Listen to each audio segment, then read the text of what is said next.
Во услови кога скапотијата и високите сметки за струја ги затворија големите хотели, а помалите на ривиерата се половично резервирани за новогодишните празници, домашните и гостите од регионот ги закупуваат приватните сместувачки капацитети до таа мера што речиси веќе тешко се наоѓа слободно сместување.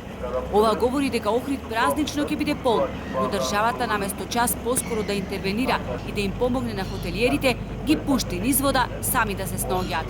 Македонија, ценат експертите, не може да се нарече развиена земја, но секаде и во регионот и во светот државата во вакви ситуации превзема мерки за ублажување во прв ред на енергетската криза.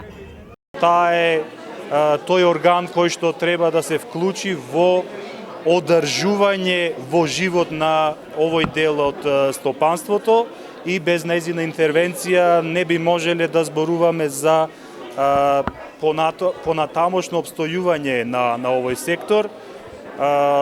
Се работи за навистина тешка ситуација, која што без државна интервенција жртвите ќе бидат големи и тоа ќе резултира со затворање на голем број бизнис.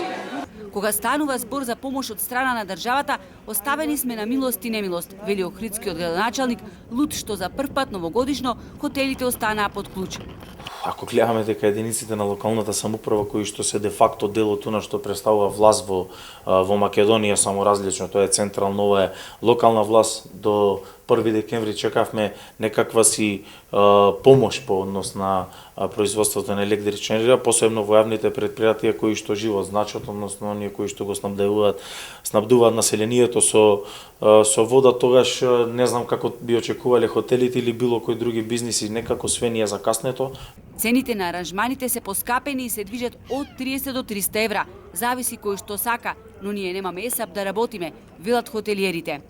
Не е проблемот дека е скапо, цената е таа, но проблемот е што приходите се заглавени на еден начин, што нема многу пари во оптек, што народот нема пари да ги плати колку и да е. Значи не е проблемот дали е 20-30% поевтина цената за дочекот, едноставно се нема пари. Просечните граѓани не може да си дозволат дочек на нова година, а оние со многу пари ги закупуваат земските центри каде дочек чини и по 1000 евра, вели Блажески.